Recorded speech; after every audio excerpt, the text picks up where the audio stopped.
Good morning. Everybody quieted down without any kind of... It's wonderful. Isn't this air just perfect? Perfect.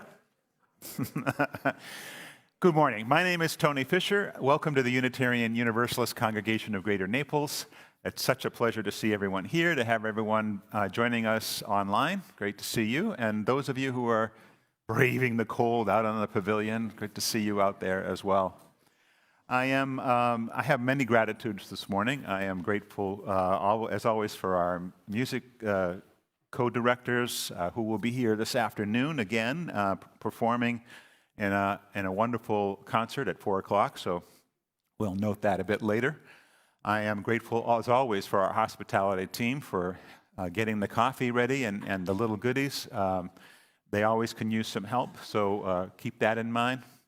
I'm also grateful for our Visioning Task Force team who have been working again recently to sort of bring again the vision that we created last spring to you in a form that we can actually vote on it in the coming weeks. So you'll hear about that as well. And I am especially grateful to have Jim Reeves here as in his first time inaugural gig as worship associate.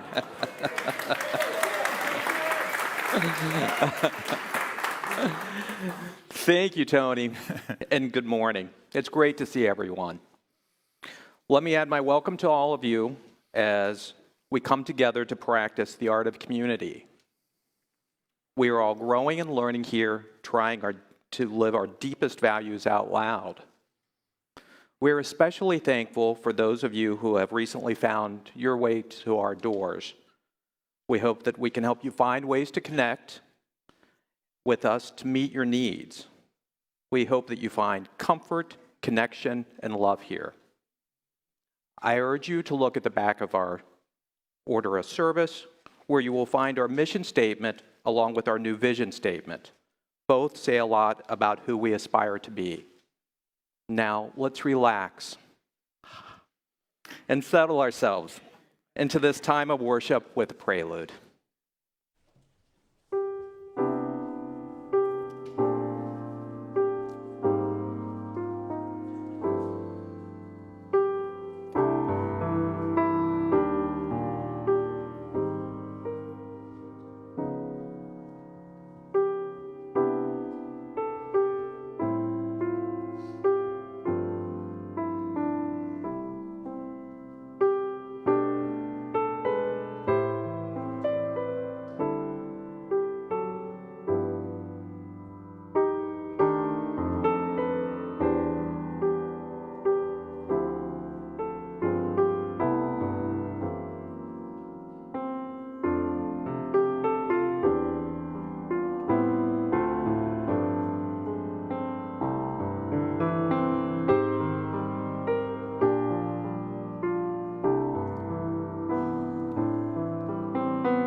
In fullness of heart, in deep gratitude, we welcome this day. In awareness of the many histories that grace this room, the uncertainties and possibilities that each one of us hold, our desire to be welcomed and to be seen as who we are, and the need we all share to be among friends and in community. Let us share this hour and this day in thanksgiving. Please join me in the chalice lighting response you'll see on the screen and in your order of service. In the light of truth, the warmth of community, and the fire of commitment, we gather this day. May the flame we now kindle be to us a symbol of the unity we seek.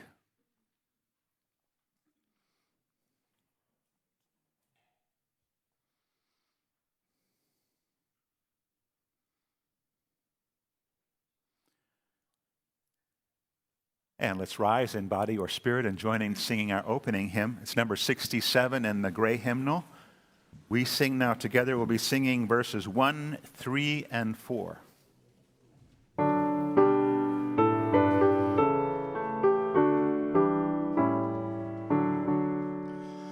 We sing now together our song of thanksgiving, rejoicing in goods which the ages have wrought, for life that enfolds us and helps and heals and holds us and leads beyond the goals which our forebears once sought.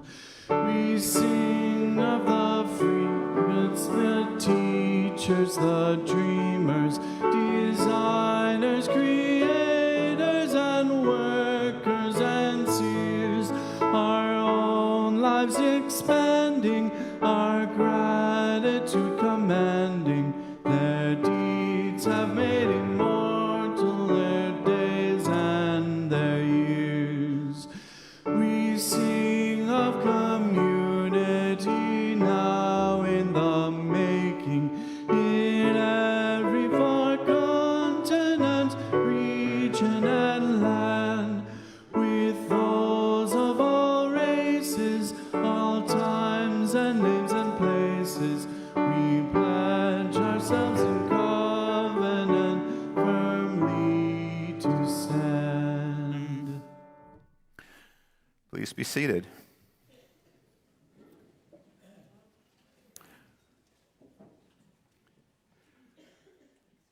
So you'll notice that we're standing quite forward this morning, and again, we're not doing high service. I should have expressed my gratitude for Mike Kirko and his unending patience with the construction crew that's creating our new permanent risers here. It will be beautiful, and maybe even it will be beautiful next weekend. But we don't know for sure. It will happen. This coming week, many of us will gather for a holiday that feels quite American, but that holds a much deeper subtext of colonialism, the theft of lands, displacement of people, near genocide, things that we should not and must not forget, for they inform about who we have been as a people, and inversely, it should inform us about the kind of land and people we wish to become. During this Native American Heritage Month, we are reminded too of the gifts of wisdom, culture, and spirituality that the indigenous peoples of this land offer, despite the hardships they have endured and continue to endure. The words you are about to hear have ancient roots that go back over 1,000 years, but have been written in a new form and translated into multiple languages to share with the world. If you choose, you have a part in this address. There's a single, simple response to each section that Jim and I will share. We will take turns reading and then pause to lead you in saying, "Now our minds are one." Dan, if you could show that slide, that would be great. We won't keep it up there, but it's pretty simple, hopefully, to remember. This Thanksgiving address was used by the Six Nations, as Tony had mentioned, of the Iroquois to open and close major gatherings and meetings. The prayer was sometimes used individually at the beginning and end of each day also. The address is based on the belief that the world cannot be taken for granted, that a spiritual communication of thankfulness and acknowledgement of all living things must be given to align the minds and hearts of the people with nature. The Thanksgiving Address. Today we have gathered and we see that the cycles of life continue. We have been given the duty to live in balance and harmony with each other and all living things. So now we bring our minds together as one as we give greetings and thanks to each other as people. Now our minds are one. We are thankful to our mother, the earth, for she gives us all that we need for life. She supports our feet as we walk upon her. It gives us joy that she continues to care for us as she has from the beginning of time. To our mother, we send greetings and thanks. Now our minds are one. We give thanks to all the waters of the world for quenching our thirst and providing us with strength. Water is life. We know its power in many forms: waterfalls and rain, mists and streams, rivers and oceans. With one mind, we send greetings and thanks to the Spirit of water. Now our minds are one. We turn our minds to all the fish life in the water. They were instructed to cleanse and purify the water. They also give themselves to us as food.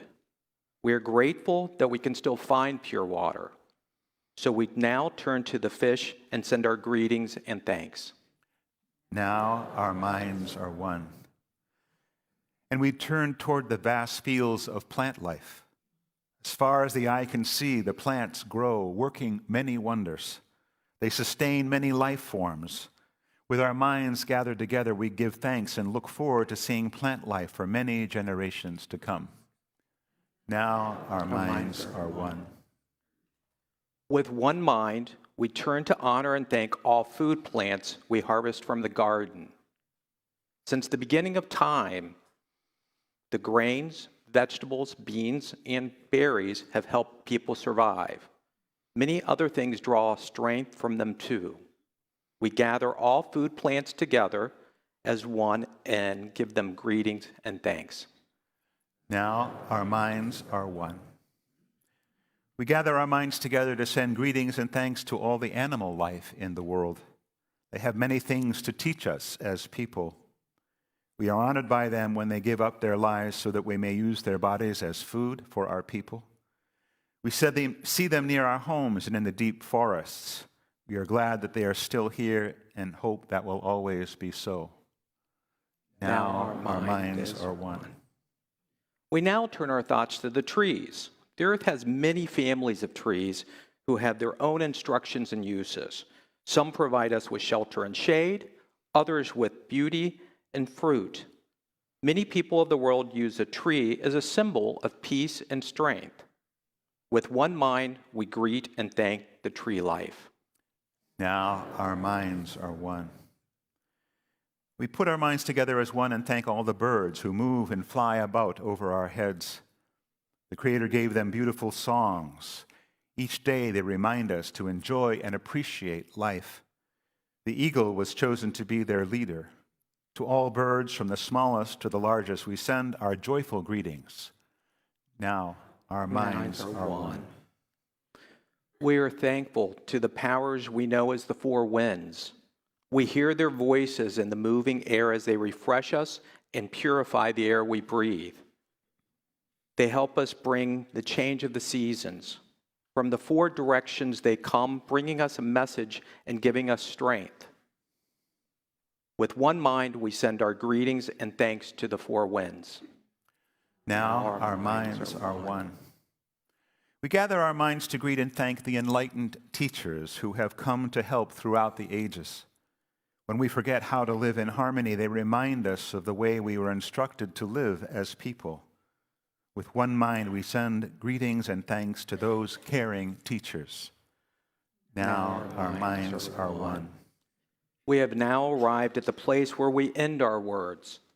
Of all the things we named, it was not our intention to leave anything out.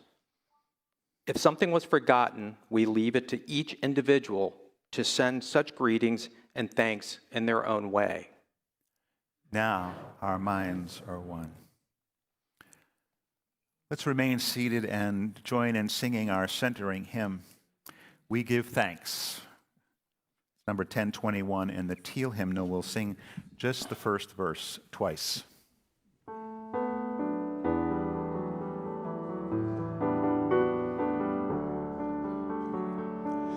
Oh, we give thanks for this precious day, for all gathered here and those far away,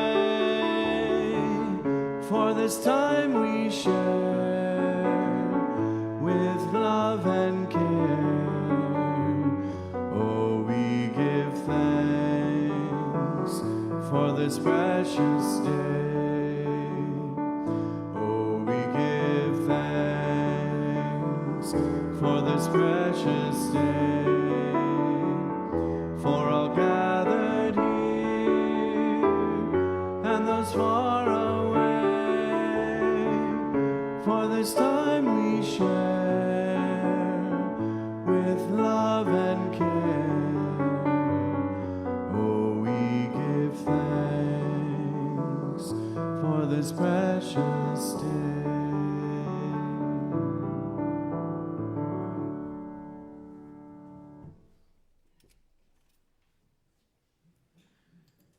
Grateful for this day, for this week, for this company of people. We take this time every week to share with one another those things that are deeply affecting our lives. On this Thanksgiving, there's much to be grateful for, and yet we know that throughout our lives, joy is often mingled with sadness and sorrow. If you have a joy or a sorrow you'd like to share this morning, I hope you'll raise your hand, state your name, and briefly what's in your heart. Joys and sorrows.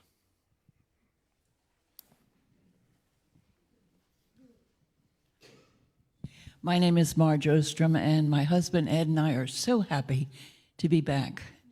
This is a very special congregation, and I will say, however, that I did watch you practically every week on YouTube, and that was wonderful.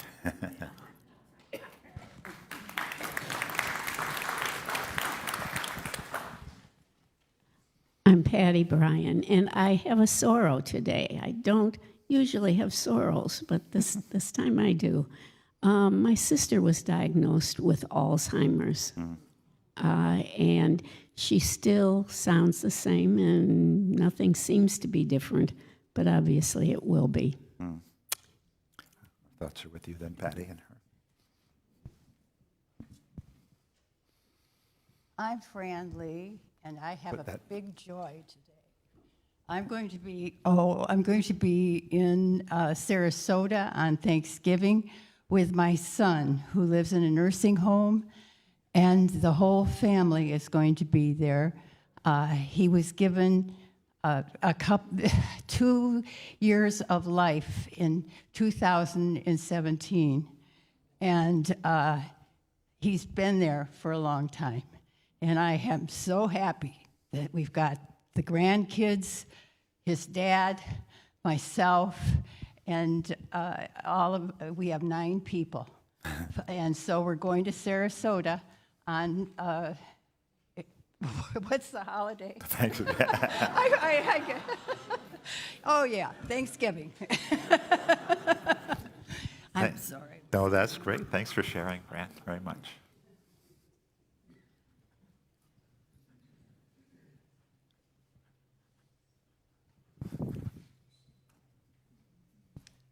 I'm Marcia Gunther, and my joy is driving in today on Pine Ridge. The birds were back at that ditch, and I'm so happy that the birds were not destroyed during the 2 hurricanes and that they are probably going to be nesting again. Okay, thanks.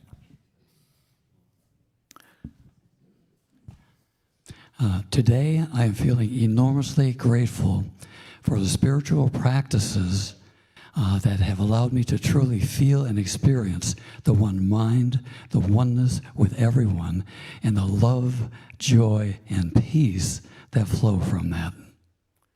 Thank you, Robert.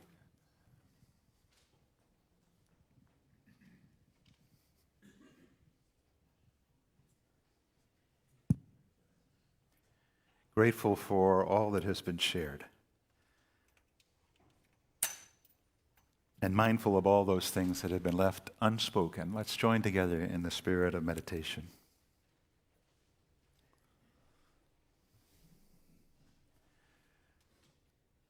Spirit of love and life, God of our deepest understanding. We know that in this time of plenty there are those who do not have enough. We know that in an age when we should be advancing towards peace, there are those who live amidst violence and fear. We know that in an era of instant communication, there are those who are lonely.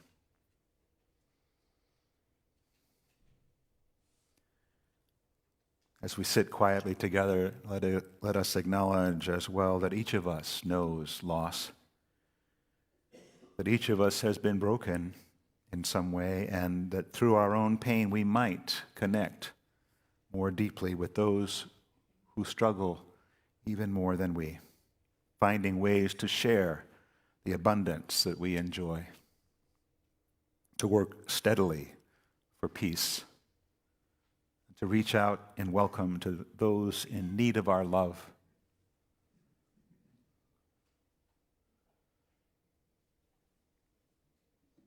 For these gifts we can offer to one another and the world, may we be grateful. And for the nourishment of our spirit that challenges and strengthens us, and the companionship we find here in community, may we sing our grateful thanks. Let's take some time together in silence.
I have two readings for you this morning. The following is a passage from John Nehart's book, Black Elk Speaks, which is based on interviews that Nehart conducted in the 1930s with Black Elk, an Oglala Sioux holy man.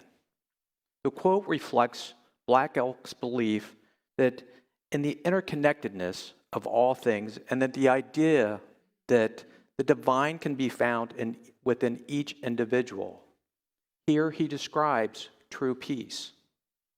The first peace, which is the most important, is that which comes from the souls of people. When they realize their relationship, their oneness with the universe and all of its powers. When they realize that the center of the universe dwells Wakataka, the Great Spirit, and that this center is really everywhere. It is within each of us. This is real peace, and others are but a reflection. The second piece is that which is between two individuals, and the third is that which is in between two nations.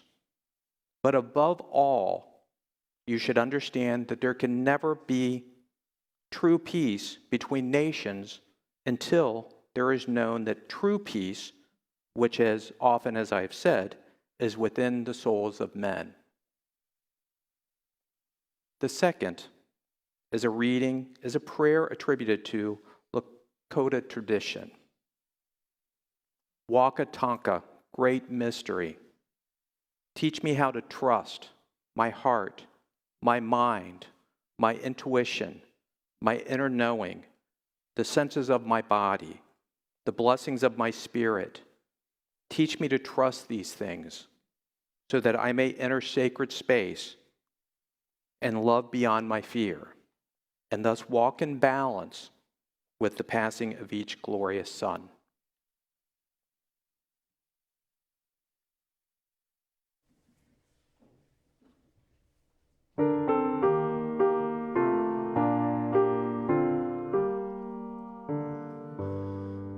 Oh, the life of the world is a joy and a treasure, unfolding in beauty the green growing tree, the changing of seasons in mountain and valley, the stars and the bright restless sea.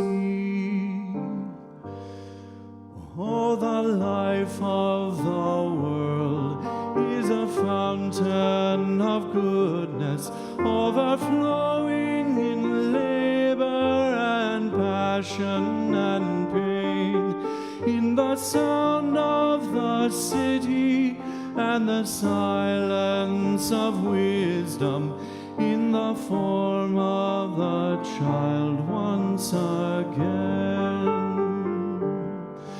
Oh, the life of the world is the source of our healing.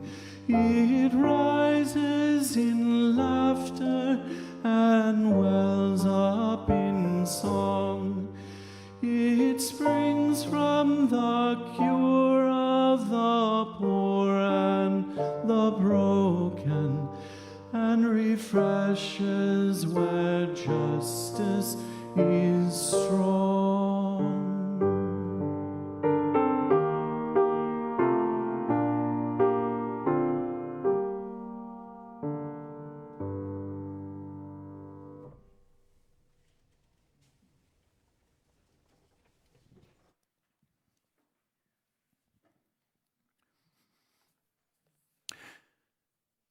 How many of you talk to yourself? I mean, how many of you admit talking to yourself? Oh, look at all those hands. I don't feel alone anymore. That's great. I have, over the past few years, found myself talking to myself. And one of the things I say in the spur of the moment is, grateful. Simply saying grateful when something happens that's good, or when I have an insight into the world or myself, curious thing. Grateful. I said it this morning when I realized, because I was anxious about it, that I had left out the third verse of the hymn, that we weren't singing the third verse of, because sometimes I can be leaving those verses in. So I was grateful that actually the right words were on the screen. A few weeks ago, we shared a reading by Carrie Newcomer, The Three Gratitudes, which spoke of the idea that at the end of each day, before she tried to go to sleep, she came up with three things for which she was grateful, and then it kept sort of growing. So she would do three things, but then it would be another one and then another. And this sermon sort of began from there, but I was going in another direction until about the middle of the week when we had a clergy lunch here. I hosted some clergy here for just to get together, and we had our food in front of us. We were seated at the tables, and one of our colleagues said, "Will we say grace?" And I was the host, I figured I'd better do that. And I have done grace before, obviously, but I did. It just sort of came out of my mouth that this is not something that I normally do, pray before a meal. And that colleague was very curious, and after my grace, which I think worked out pretty well, she said, "I'm really curious about that, and could you tell me about that?" And that conversation led to the desire for all of us around the table the next time we get together to share our experience of our calling and how we came to this, and a little bit about our traditions, because there's a wide range of traditions at the table. So that was a wonderful thing, but there I was sort of in that position of needing to come up with language in the spur of the moment, language of prayer. The other thing the other event this week that sort of brought things even greater into greater focus was going to see every brilliant thing at the Gulf Shore Playhouse. It is a play about suicide, but done in an incredibly interesting way and very sensitive way, bringing a lot of humor in. But the basic idea is that the character begins to develop a list of every brilliant thing, everything for which they can be grateful. So these things came together, and Jim had found a wonderful reading about Thanksgiving and freedom, and I was going in that direction earlier, and then I let him know that we weren't going in that direction anymore. So, but this holiday, this Thanksgiving holiday, is all about the related spirits of gratitude and generosity. And yes, I did preach on this earlier in the month, if you're keeping track. But it is an important topic at this time in our lives, as we need to find those things, those brilliant things for which we can be grateful. So gratitude, because when we feel it, it comes as a reminder, I think, that we're not fully in control of everything, that we are the beneficiaries of so many gifts that make this life worth living and possible. Gratitude and awareness that we're not in control of things.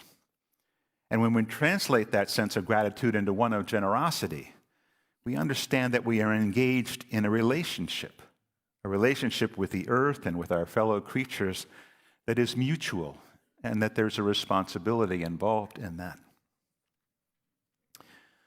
Both of those things, gratitude and generosity, take us beyond ourselves to realize that we are connected to something greater, be it family or community, planet, the universe, God, the interdependent web.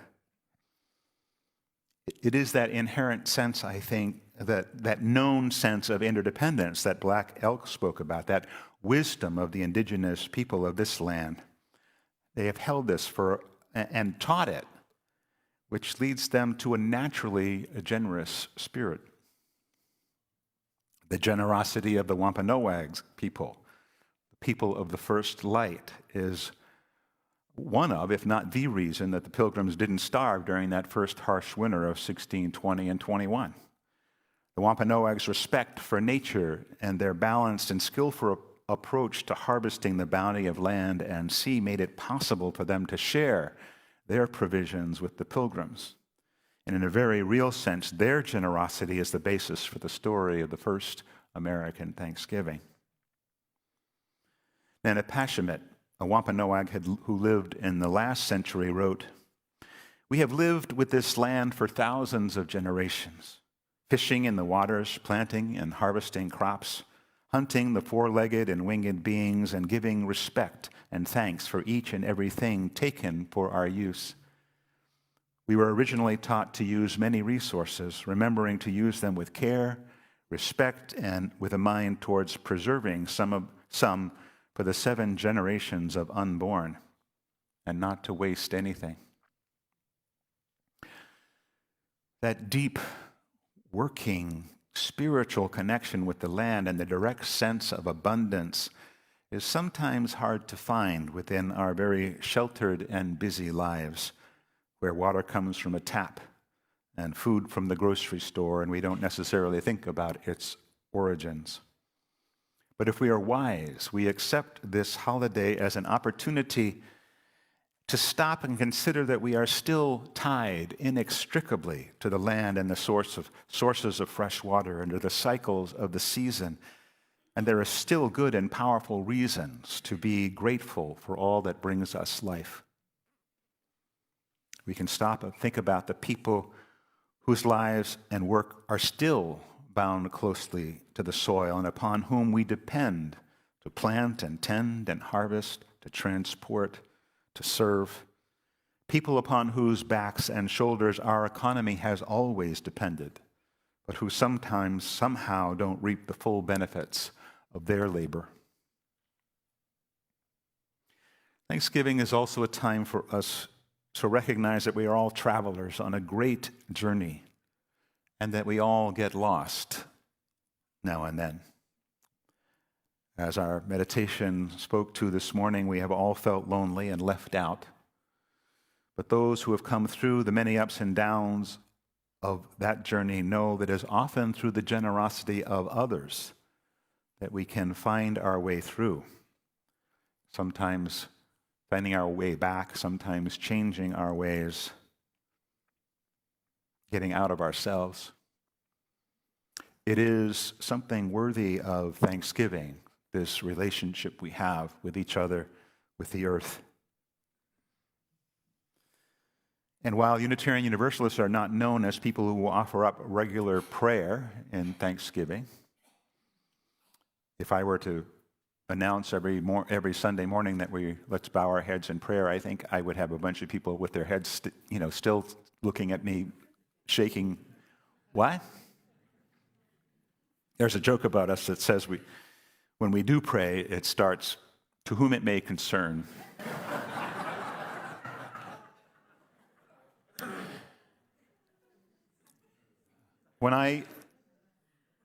In my training, and I think I've shared this probably before, but in my training for ministry, there is a time when you need to spend in hospital setting, in chaplaincy training. And it was a required part of the education. And it was necessary for me to learn to sit with patients from all different religious backgrounds and ask if they wanted me to pray with them. It was important then for me, a Unitarian Universalist from birth, to figure out how I could do that, how I could be completely present with people in need without worrying about being authentic or feeling like I was constantly translating from one religious language to another. So I spoke to my supervisor about this, and we made it one of the challenges, one of the 3 goals of my chaplaincy training is to learn how to be and pray with other people. And one of my questions to the supervisor was, what if I don't believe there is an entity out there capable of listening or of providing a response? And her response to me was, well, prayer is about letting go of the self, actually, and finding the moment. She suggested that I read the new book that had been recently published by Anne Lamott called Help, Thanks, Wow. I don't know if any of you read that. It's a wonderful book. The idea that these are the three important prayers that can be offered up. Help, because we need and we all ask for help every once in a while, whether silently or otherwise, whether we're talking to ourselves or not. Thanks, like the odd little grateful I say more than a few times a day. Expressing thanks should be a regular part of our lives, and most likely it is for many of you. Even amidst the hardships that we endure, finding something or someone for who to say thank you is a way to turn that moment from concern to gratitude. Wow. Wow is about having one's mind blown by the mesmerizing or the miraculous, in Anne Lamott's words. The veins in a leaf, birdsong, volcanoes, the words of John Muir or Walt Whitman or Mary Oliver. That right combination of words that just, wow. So prayer is about intention. Now, my supervisor also had a sense of humor, and she shared the story about the usually faith-filled man who strays one night and comes home inebriated. He wants to say his evening prayers before retiring, but he can't find his prayer book. So he looks and still can't find it, and then he sits down on the bench and begins to recite the alphabet in order over and over, and says afterwards, God, if you put the letters in the right order for this prayer, please, you'll get my meaning.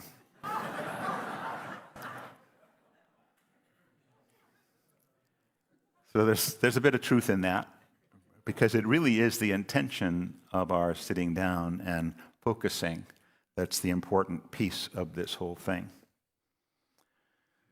You pray to formulate your thoughts, to intentions, not because you expect any return or results. It can be a form of meditation because it clears the mind and rationalizes your thoughts. You can pray to express gratitude, not to any God necessarily, but to feel thankful within.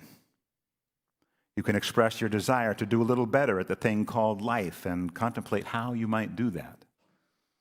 It's all about what's happening inside and your relationship with that which is unknown, with that interdependent web, with our fellow human beings.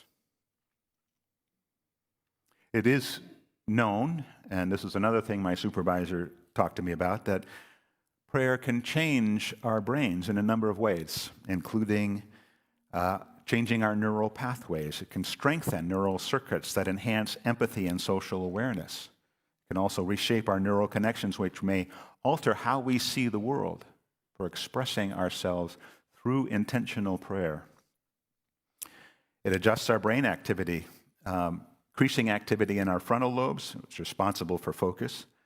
And it can also increase activity in the language, visualization, emotional, and motor centers. It releases feel-good chemicals, those things that allow ourselves to be lifted up. And it can relieve stress and anxiety, shifting away from survival mode and re-engaging that prefrontal cortex, which begins the executive functioning and allows us to engage again in the world. This was all good stuff to a Unitarian Universalist who's more sometimes in the head than in the heart. But it works all together. And the Native American tradition has been wonderful. Jim read a prayer from the Lakota tradition earlier, finding our way to be present and balanced in each moment. There's a wonderful elder, leader, teacher, Sister Jose, who was one of the great spiritual teachers, both in her own tradition and in the Catholic tradition. She was a Franciscan sister. She was born of a Seneca Iroquois mother and a Southern Baptist father. She used her Native American insights about love of the earth, about family and community, and the simple life to inspire others to a more authentic life of prayer, simplicity, poverty, peace, and wonder. She wrote in her book, Simple Living, freedom is about choices, freedom to choose less rather than more, It's about choosing time for people and ideas and self-growth rather than for maintenance and guarding and possessing and cleaning. Simple living is about moving through life rather lightly, delighting in the plain and the subtle. It's about poetry and dance, song and art. It's about movement and grace. It's about optimism and humor, gratitude and appreciation. It's about embracing life with wide open arms. It's about living and giving with no strings attached. Sister Jose offered up guidance for creating a morning prayer, a 3-step practice. The first step is to plant your feet firmly on the earth, whether you're standing or sitting. Using your 5 senses, give thanks to the countless ways the Spirit comes through the gifts of creation. For all the beauty that you see, your eyes see, for all the sounds that your ears hear, for all the scents that you smell, the tastes that you taste, for all that you feel, the sun, the rain, the wind, the snow, the cold.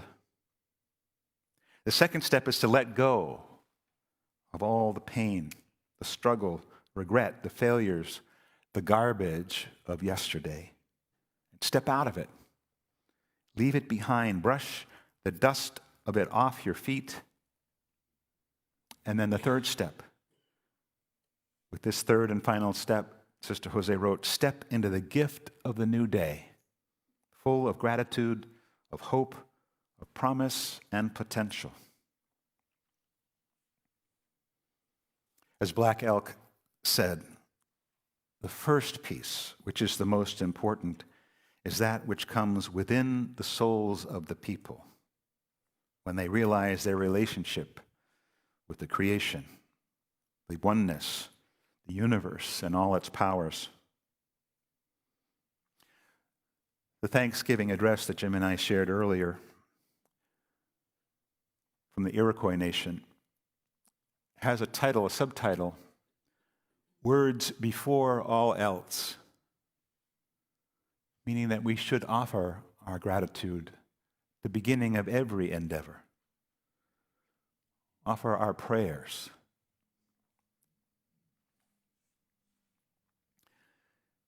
Getting back to my seminary education, ultimately it was one of my fellow students that helped me most when it came to being comfortable with the idea of prayer, suggesting that every prayer had 3 simple elements. Not quite the same as Anne Lamott, but her advice included yes, or yes, thank you, I love you. Yes, thank you, I love you. Yes to the spark within me that seeks the spark within you. Yes to the calling to ministry. Yes to showing up to my life and my work with all my human imperfection. Yes to the joy and to the sorrow. Yes to this sometimes difficult and always beautiful world. Yes. Thank you. Thank you for the gifts of breath and water and family and friends. Thank you for cinnamon buns and tea and journals with blank pages. Thank you for songs and symbols and stories. Thank you for connection and communication and play. Thank you for sight and insight and the darkness too. Thank you. I love you.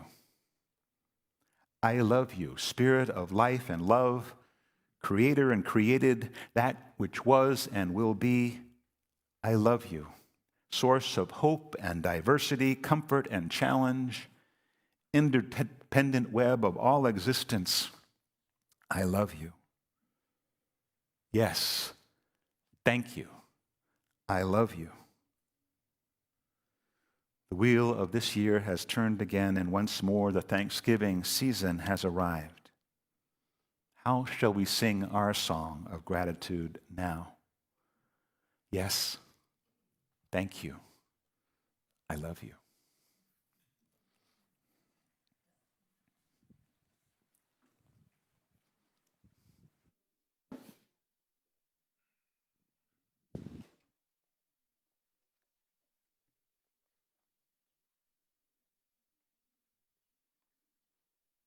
The offering we take each Sunday as an opportunity to recommit to this place and all of the people here.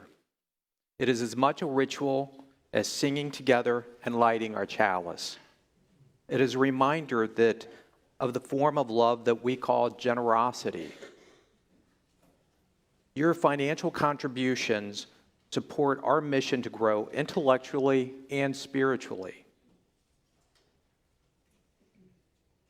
Today, half of the offering collected will go to Period Poverty, which provides supplies and free products such as women's hygiene products, and more information can be found in the news blast. For those online, a contribution can be mailed to the address on the screen and also by using the website at uunaples.org. We're truly grateful for the gifts received.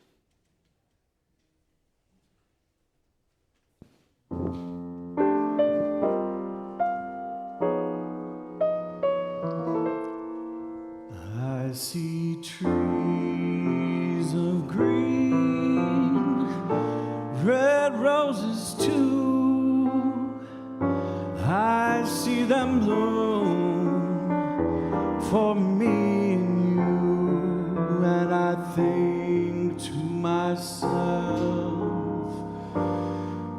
what a wonderful world.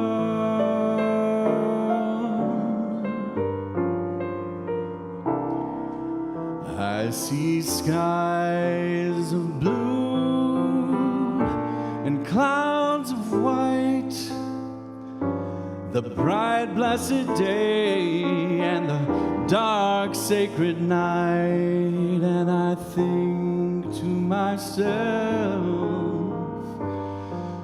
what a wonderful world.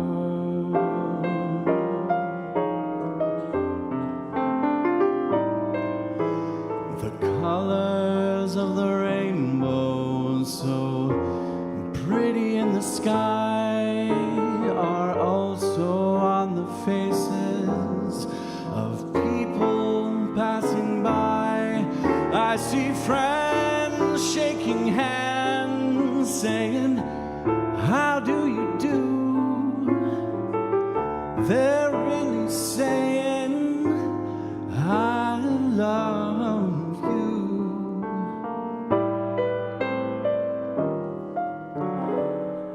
I hear babies cry, I watch them grow. They'll learn much more than I'll ever know. And I think to myself, what a wonderful world.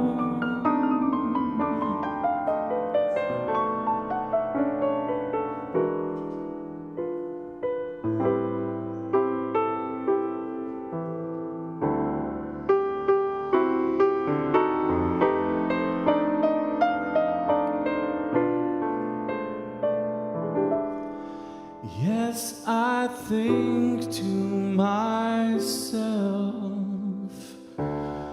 what a wonderful world.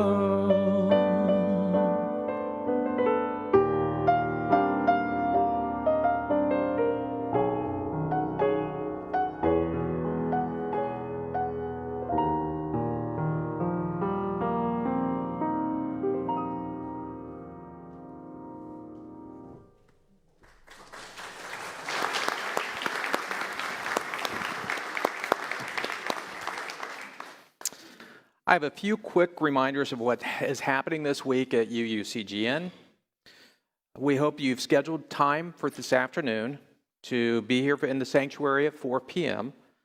for what promises to be a marvelous concert by the Nautilus Chamber Players, a group which is made of music faculty from Florida Gulf Coast University, which includes our own Sean and Abby Allison.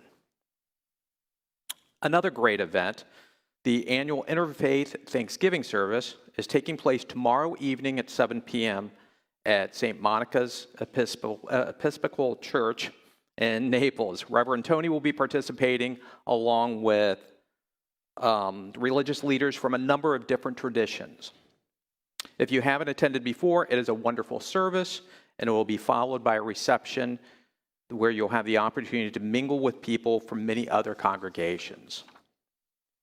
The Social Justice Committee has organized the Giving Tree this year and hopes that you'll visit the tree in the lobby and select a present to purchase for the holidays for one of the children at Youth Haven. Please check out all of the details in the newsletter or weekly news blast. Finally, here's Steve Espinoza with an important all-congregational announcement.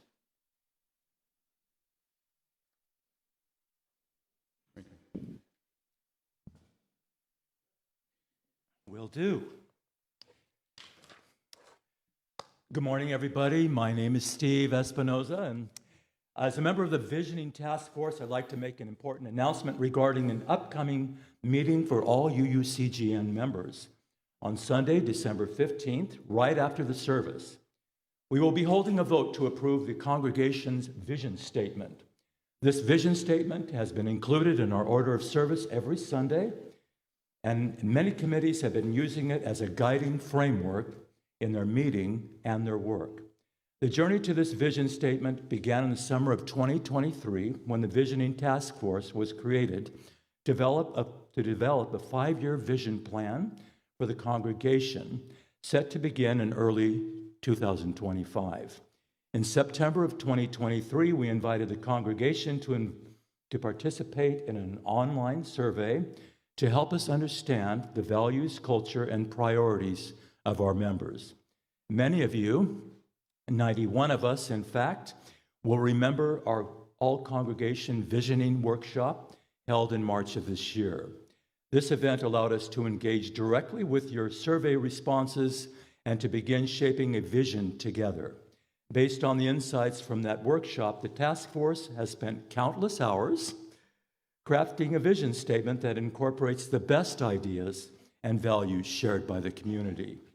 On June 16th of this year, we held a special service to introduce our final draft to the congregation, and since then, in response to member feedback, we've made further revisions, refining the vision statement into what we hope will be a unifying and inspiring direction for the congregation. This process has spanned more than a year now, and so we are ready for that final step, a congregational vote. Because this is a significant statement reflecting who we aspire to be as a congregation, the Board of Trustees will call for a congregational meeting on December 15th, immediately following the Sunday service, to present, not prevent, the proposed UUCGN statement.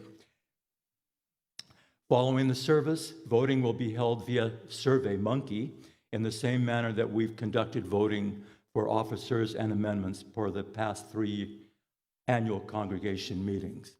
The polls will be open for voting until December 17th. We look forward to the opportunity to gather and consider our congregation's vision statement. And so on behalf of the Visioning Task Force, I'd like to thank you for your engagement and support throughout this process. Thank you. And let's rise in body or spirit and join in singing our closing hymn. It's number 128 in the gray hymnal. The words will be on the screen.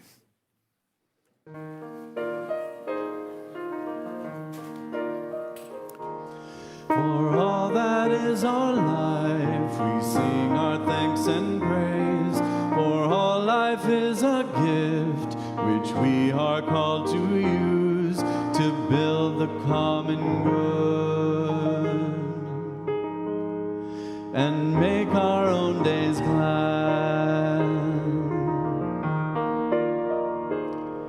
For needs that others serve, for services we give, for work and its rewards, for hours of rest and love, we come with praise and thanks. For all that is our life.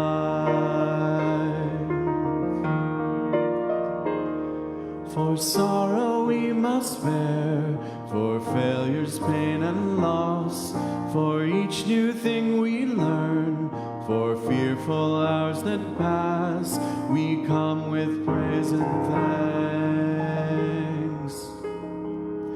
For all that is our life, for all that is our life, we sing our thanks and praise. For all life is a gift which we are called to use to build the common good and make our own days glad.